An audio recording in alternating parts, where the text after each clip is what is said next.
minus I, and which is distributed to all your observables.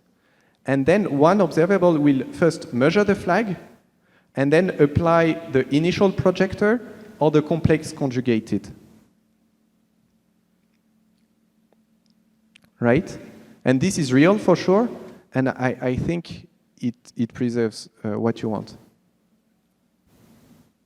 Okay, I have to think about it. I don't see it. And the comment, this is just a comment that even when I was a physics student, and I asked questions like complex numbers, then the usual kind of answer was somewhat different, and it relied on representation theory, namely that you have rotations in our Euclidean space. You have isotropy, and so you want to have a representation of the group SO3. And now, what about real representations? Yes. Representation? Yeah. So it's a good question. So yes, sorry, there is an echo. So from here, it's very hard to. Yes, so it's a very good question. So actually what we have done is really device independent. So when you say I perform a rotation in SU2, SO3, you say, okay, I have something which acts, which rotates the system. But what we have proven is robust, even if when you think you are doing a rotation, actually the operation which is implemented in practice has nothing to do. So for each angle, if you want, you would have something which is completely different, right? So you rotate a bit, it's adding a lot of degrees of freedom. You rotate a bit more, it's destructing them and doing something else, right? So really, the proof we have Yes, I understand this is more. This is completely independent of such. I'm just that's why I said that this is just a comment that is usually about usually they mention the rotational symmetry, because, of course, representations of SO3 in real space are completely different. So you can easily pinpoint yes, but certain... Okay. We'll have to continue this discussion offline now. So we're over. I apologize. We need to move just to stay on schedule. Is there more time for a second question, or is it? I mean, it's fine. If not, it's not. We're at, Yeah, I guess it's a quick question. quick question. Yeah. You had this quote where he said, you know, the wave function should, or it would be nice if the wave function were real, right? Something to this effect, it's paraphrasing. But what are why should we want the Hilbert space to be over real numbers? Like, is it just a matter of us preferring real numbers over complex numbers, or is there some other reason why we might want that? So, okay. There is maybe an answer, and this is why Schrödinger, I think, was quite unhappy with complex numbers, which is the fact that before quantum theory, there is no theory which was expressed with complex numbers at the very beginning of the formalism. So, for instance, if you think at electromagnetism, of course, when you have a propagating wave, you will use complex numbers because you have this rotating wave, right? But the first formalism is Maxwell equation, and this is in terms of real numbers vector field. So somehow quantum theory was really the first theory in which, when you were writing the very basic equations, you had complex numbers. And yes, well, this is a bit perturbating. So it's like... Thank you. Okay. Let's thank Mark Renaud again.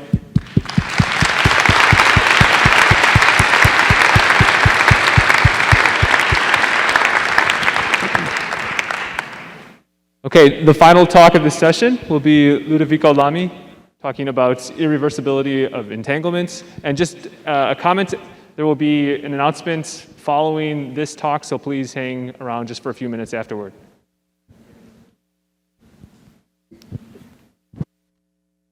Right. Can I have the slides?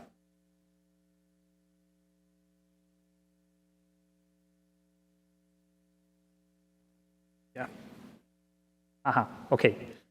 Right, welcome everybody. Thanks a lot for coming. And well, first of all, let me start by thanking the organizers for going through the extraordinary effort that was needed to put this conference together. So really, thanks a lot.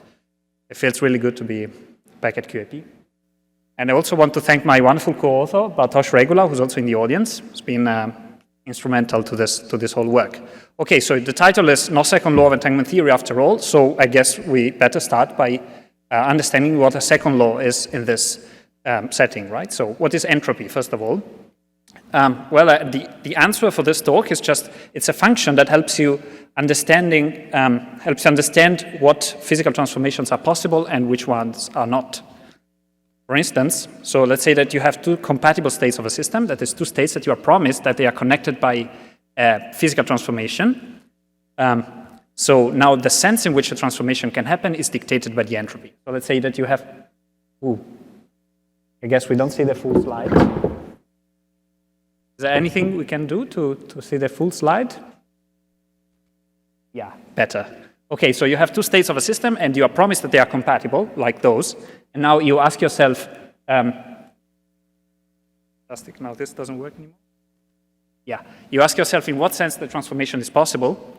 And the answer is that you compute the entropy, you understand that the entropy on the left is smaller than the entropy on the right. That means the transformation goes from left to right. Okay. So in fact, you can use the set of physical transformations, of physically allowed transformations to construct the entropy. So there is a whole axiomatic framework for thermodynamics that allows you to do this, right? So given the set of physically allowed transformations, you can construct a unique function under some axioms, a unique function that governs kind of the sense of physical transformations. Okay, and so that's going to be the entropy. When this is true, when this happens, that you have a single function that encodes all physical transformations, we say that there is a second law. And a consequence of this is that compatible states with the same entropy must be connected by reversible transformations, okay? So for instance, in standard thermodynamics, this is going to be the, say, Carnot cycles. Okay, so now we want to move this intuition from the resource theory, if you want, of thermodynamics, which is about work and heat, to the study of another quantum resource, that is entanglement, that we care about a lot, right? So the setting, I guess you all know, is you have a bipartite quantum system, bipartite Hilbert space, and so you have a special class of separable states there, the states that can be written in that form, and there is a very special entangled state that is the EBIT, the maximum entangled 2-qubit state. Okay, so the kind of the central questions of entanglement theory, which are very much intertwined, are, first of all, what kind of transformations can I perform on entangled states? And second, how do we quantify, say, mixed state entanglement, so entanglement of mixed states? Okay, so let's say that we start by looking at entanglement manipulation. Let's say that Alice and Bob can use some operations to manipulate their entanglement. And let's call the set of those operations F, okay? It's just a name for the set of allowed operations. For now, we are not going to say much more. So there are two fundamental tasks in entanglement manipulation. One is the entanglement distillation. You see, you start from a large number of IID copies of a given state rho, and you want to prepare as many EBITs as possible using transformations in F. Okay, so mathematically, it looks like this, and you're allowed to make an error epsilon in the transformation, but the important thing is that the error must go to 0. So and the number of copies of EBITs that you can get per copy of rho, that's called an achievable rate, and the largest possible achievable rates with operations in F is called the distillable entanglement under operations in F, or within the theory determined by F. Okay, so that's one task, entanglement distillation. There is also the opposite task, entanglement dilution, which works in the other way around, right? So you start from many copies, many EBITs, and you want to create as many copies as possible of rho, IID. Okay, and it looks exactly like it's kind of the converse definition, right? So, and now the maximum number of copies of rho per EBIT that you can create, that's called the entanglement cost of the state, right? Okay, so it turns out that all reasonable entanglement measures within the theory determined by F lie between the distillable entanglement and entanglement cost. Particularly, the entanglement cost is always, it's never smaller than the distillable entanglement. And there can be a gap, and all entanglement measures must lie in that gap. Right, so the missing ingredient is, of course, what kind of operations F are we allowed to use? And the standard answer is, of course, LOCCs, local operations and classical communication. So that's a perfectly valid answer, and it kind of corresponds to a bottom-up approach, if you want.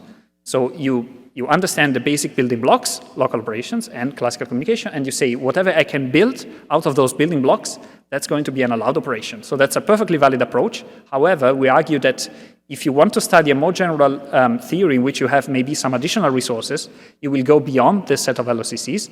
And a very good way to do this is to instead take a top-down approach, so an axiomatic approach, in which you don't look at the operations as something in a constructive way, but you just state some general principles that every physically allowed operation in whatever setting must satisfy, okay?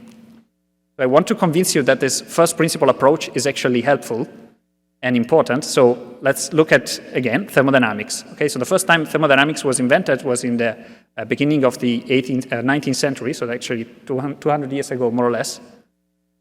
So the only thermal engine that they had out there was the steam engine, of course, right? But when Clausius and Kelvin stated the second laws, it was not stated in terms of steam engines, or hot steam and coal and something like this. It was not in that form. Rather, it was stated as, what general physical processes can or cannot do, right? So, and the consequence of this is that the same principles apply to other thermal engines, right? Like nuclear or solar power plants that were not out there at the time. Okay, so this is why first principles are important in general. So in the case of entanglement, what does this lead us to? Well, so it leads us to what people call usually a golden rule for the resource theory of entanglement in this case, which is that any operation that you use should not generate entanglement. So that means that whenever you plug in a separable state, the output should also be separable. So this is a general principle of consistency of the theory that we we want to be satisfied. Right. So now the main question is whether any theory, so that there's any set of operations F that complies with this golden rule, can satisfy a second law in the sense that we said before, right? Which is, of course, the same as I explained of reversibility, and is the same as having a unique entanglement measure. And of course, since you know the two extremal entanglement measures are the stable entanglement and the entanglement cost, we want those to be equal for a special class F. Is that possible or not? So that's the main question. Turns out this is a reformulation of an old problem. And the old problem was posed by Martin Plenio in 2005. And he asked whether entanglement reversibility is possible at all. And if so, what is the smallest class of operations that can enable it? Okay, so we knew a few things prior to our work. So the first one is that local operations and classical communications, LOCCs, are not enough to achieve reversibility. So there's an old result by Vidal and Sirac and Vidal. Right, so, and we also know that even extending LOCCs to all PPT operations, that's also not enough. This was by Xin Wang et al. And on the other side, we knew that reversibility can be restored if you include operations that violate the golden rule just by a tiny bit. And yeah, so I guess the most fundamental open problem is still there, right? Whether you can actually have a set of operations that complies strictly with the golden rule, because like physical laws, we want them to be strictly observed, not just approximately observed. Like energy conservation, we want it to be something we want to be exact. Okay, so, and in fact, I mean, this is, so if you want, you can rephrase the question mathematically by asking yourself whether the entanglement is reversible under all non-entangling operations. Okay, so start from some intuition from other resource theories. So we said that before, classical and also quantum thermodynamics, they are both reversible under the maximal set of operations, or the set of operations that comply with the golden rule. Well, in fact, also under restricted set of operations. So turns out that also quantum thermodynamics of channels, that is also reversible. This was a result by Philippe Feist et al. Very recently. And so also the resource theory of quantum coherence, that's also reversible under its set of operations that complies with its golden rule. Okay, so I guess we should expect reversibility, right? And of course, the main result of this work is that this is not the case. So you can take all operations that comply with the golden rule, so all non-entangling operations, but still entanglement theory remains irreversible. Okay, and the way we show this is we exhibit a 2-qubit state, very simple one, and we can compute the distillable entanglement and entanglement cost, and there's a gap. So, yeah, so of course this means that there is no unique entanglement measure, right, to rule them all somewhat.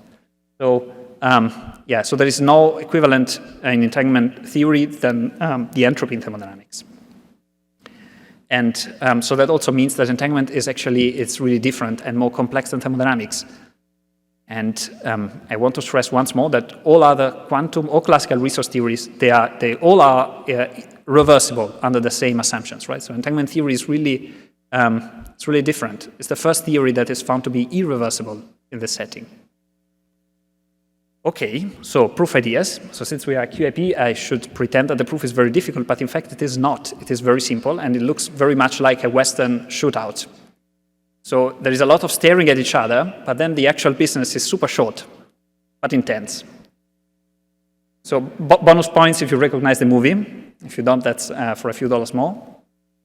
So you learn Italian also. Right. So, okay, so of course we have to establish a gap, right, between distillable entanglement and entanglement cost for omega-3. Okay, turns out the upper bound is easy. What is the upper bound on distillable entanglement is easy. The lower bound on entanglement cost, that's the hard part. I mean, hard in quotation marks. Right, so let's start by asking ourselves, when is it that an entanglement measure is, say, upper bounds the distillable entanglement or lower bounds the cost? Well, there is a standard answer if you look up in a standard textbook, and it is that the measure should satisfy these 3 conditions. First, normalization, weak additivity, and monotonicity under operations in F. These are kind of the standard axioms, but I want to draw your attention to the 4th axiom. There's a technical one, but it's actually crucial, and it is the asymptotic continuity. So it's basically a strong form of continuity for the measure E. That means continuity in trace norm. If you vary your state in trace norm, the measure shouldn't change much. And the crucial point there is this continuity constant CD that you find here, and that should depend logarithmically on the dimension, should be equal to the log of the local dimension. Okay, so these are the standard conditions, but then it turns out that there are some, these are not always necessary. And when I started thinking about this, I realized I didn't know this. So for example, there is a very notable measure of entanglement called the entanglement negativity. It's defined like this in terms of the partial transpose of the state. And that turns out to satisfy the first 3 axioms, but not the 4th one. It is not asymptotically continuous. And nevertheless, it turns out that it upper bounds the distillable entanglement under LOCCs. And so why is that? I realized I didn't know that, so I went all the way back to the proof of Vidal and Werner, who proved this. So they look at the arbitrary distillation protocol with LOCCs, and so then the proof looks like this. So you see there is the key step. So basically the key step is, one of the key steps is this weak continuity, in which you evaluate the measure for the target state, the E-bits, in terms of the measure on the state that you actually get. And you see here there is it's a continuity, but here it's a weak continuity because here you have this very large constant that is linear in the dimension, that is exponential in the number of copies. So it's not logarithmic. So that's why this is not asymptotic continuity. But then you see, I want to draw your attention to a little miracle that happens, which is that you compute the value of the measure on the E-bit, on the maximum entangled state, and it's this number, and this turns out to coincide with the continuity constant. So that's nothing short of a miracle, because then we can group the two together. And this is really unexpected. So, and then you take the log, divide by n, take the limit, and bam, here you get it. So again, the essence of the miracle is that the continuity constant of the measure coincides with the value of the measure itself. And that's really, really a miracle in a way. So we can adapt this intuition to our case. So remember, we want to do dilution. So the target state, let's say, is rho. So you can rewrite the entanglement negativity like this. You can rewrite it as a supremum, because there is a trace norm. You can write it as a supremum over some set of operators with bounded operator norm. Okay, so now you see immediately that the objective function, the continuity of the objective function, is controlled by the operator norm of x. It is super simple to see. So, okay, so what about if we constrain the operator norm of x to be the same as the value of the objective function itself? right? So that means, it looks like a circular reasoning, but it's not. It means defining this modified optimization, in which when it looks, it's the same as the one above, but I added one more condition. That is, the operator norm of x is equal to the value of the objective function. Okay, so here I rephrase the definition a little differently. You see, I defined this logarithmic tempered negativity, which is the log of this kind of modified negativity. It's called tempered negativity. You see here that I take the two states here to be the same, but in principle there are two different arguments. One is controls the objective function, and the other controls the operator norm of x. And the key thing here is that by construction, this satisfies what we call the epsilon lemma, which is exactly this type of continuity in which the continuity constant equals the value of the measure. Okay, so you see here that there's two numbers, they're the same. One is the continuity constant, the other is the value of the measure. And so that means you can group them together. Fantastic. So now you can run precisely the same proof as, well, kind of the same proof as in Vidal and Werner, and it works. And it works because not only because you have this kind of epsilon lemma, this continuity one, but then since this is also defined in terms of a maximization, you also get for free what is called a supermultiplicativity. So that means that you can evaluate the measure for n copies easily, can lower bound it by the value of the measure for one copy. So that's also for free from this method, and that's it. This is actually the proof of the simplest statement there. It's actually like this. You take the log, you divide by n, take the limit, and you get that the rate is always lower bounded by the logarithmic tempered negativity. Okay. Right. So notice that okay. So we have found a lower bound on the entanglement cost and the non-entangling operations. And turns out this is a semi-definite program, so this can be computed efficiently for finite dimensional states in, say, polynomial time. And I also argue that you should, even if you don't care at all about this axiomatic framework, you should still care about this measure, because of course it turns out to also be a lower bound on entanglement cost and the LOCC, so the standard entanglement cost. And this is not something you stumble upon every day, right? An SDP computable lower bound on entanglement cost. So yeah, I think you should care. Right, so now if you really want to conclude the proof, you construct the state omega-3, which is just, you take the projector onto the maximally correlated subspace, you subtract the maximally entangled state, and you get a rank 2 state, and that's your omega-3. So now, turns out you can compute the logarithmic tempered negativity, its value is 1. I don't know how to program, but I could do this by hand, so I promise it's easy. And so then now for the upper bound, as I said, just relative entropy upper bound works, and you get a lower bound, an upper bound which is 0.6 or something, so that's strictly less than 1. So here, yeah, it is irreversibility. So this is the end of the proof. Okay, so conclusions. Right, so for every class of operations that complies with the golden rule, we have proven irreversibility of entanglement theory on this state omega-3. That means that entanglement theory is kind of fundamentally irreversible, so irreversible from first principles. And it also means that it is intrinsically different from thermodynamics and indeed from any resource that we knew of so far, both classical and quantum. And that means also that there is no unique entanglement measure to rule them all.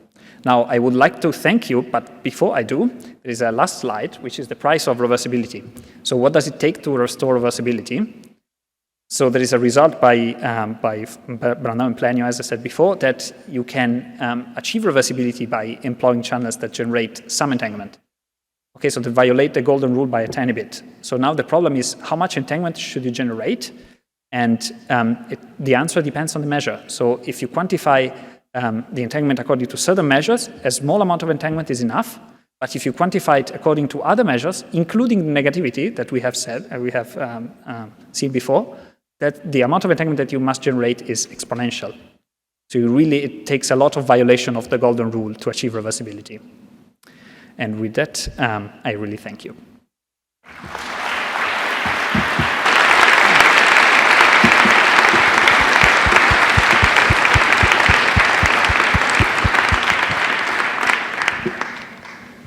Let me hop in real quick with a question. So in your proof, where does it break down if we look at this asymptotically non-entangling operations? What step would that be? Yeah. So I mean, like, the original definition, they use this, the generalized robustness to prove, to define these asymptotically non-entangling operations, and that is the problem there. Okay. So if you use the standard robustness of entanglement instead as a measure to quantify the entanglement, there is no problem. So you can still run this proof, but if you use the generalized robustness, then you see that this is not going to work. Yeah. Okay. Thanks for a nice talk. Thanks, Mark. So the concept of negativity appears in other resource theories, and so I think it's natural to think about tempered negativity in other resource theories. Have you done so, and if so, can you comment on that? So we are starting to look into this, but yeah, so depending on the resource, there are measures that resemble the negativity, and we expect that some generalizations could be possible, yeah.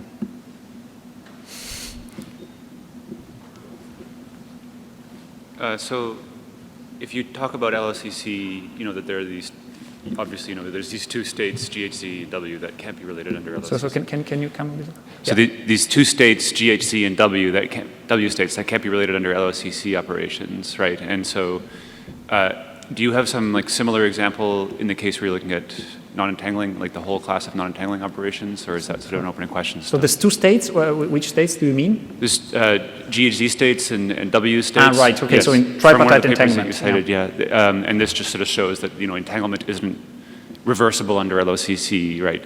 But then, you know, you're showing that entanglement is also not reversible under any non-entangling operation. So do you have like a similar kind of example, like a sort of or is that still? Yeah, I mean, if it's irreversible in the bipartite setting, it's going to be irreversible also in the tripartite. That's tripartite is more complicated, so you can always, you know, clamp two parties together, bunch them together, and that's going to help them. If they cannot achieve reversibility, even in the bipartite setting, that's. Okay, maybe my question wasn't clear, but I guess I'm just, you know, these are nice touchstone examples, right? You have these two states that are not related under LOCC. Are there two states that aren't related under any non-entangling operation? Okay, Okay, so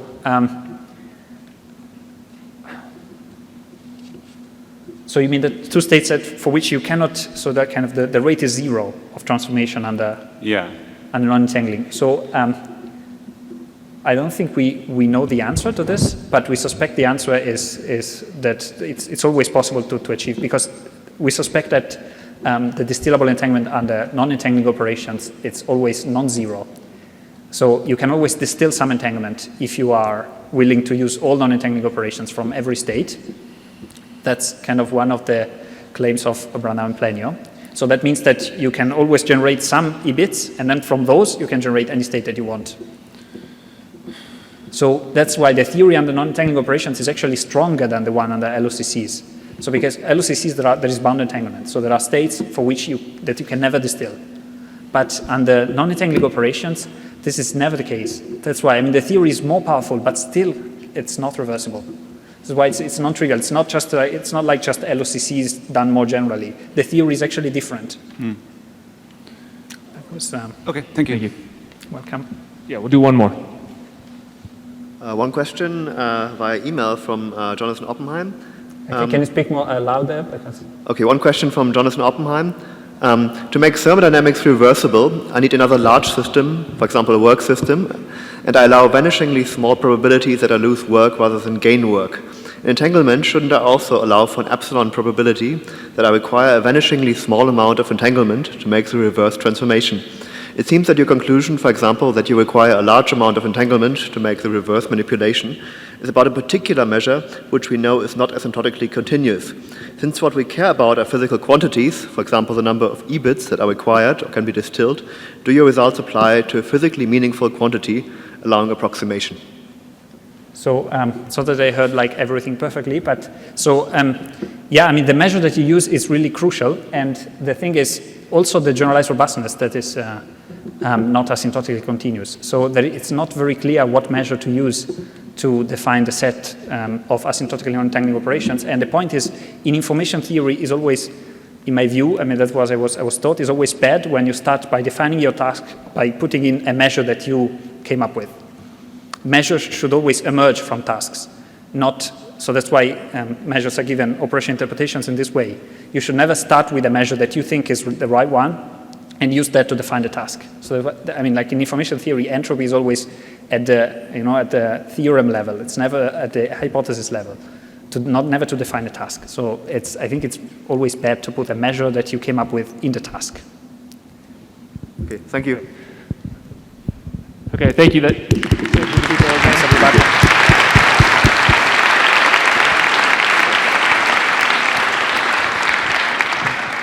It's me again. You're going to see a lot of me this week, sorry. Quick announcement. Someone found a key card for the Hilton in the hallways, so check your pockets if you're missing. I see everyone checking. It's at the registration desk, okay?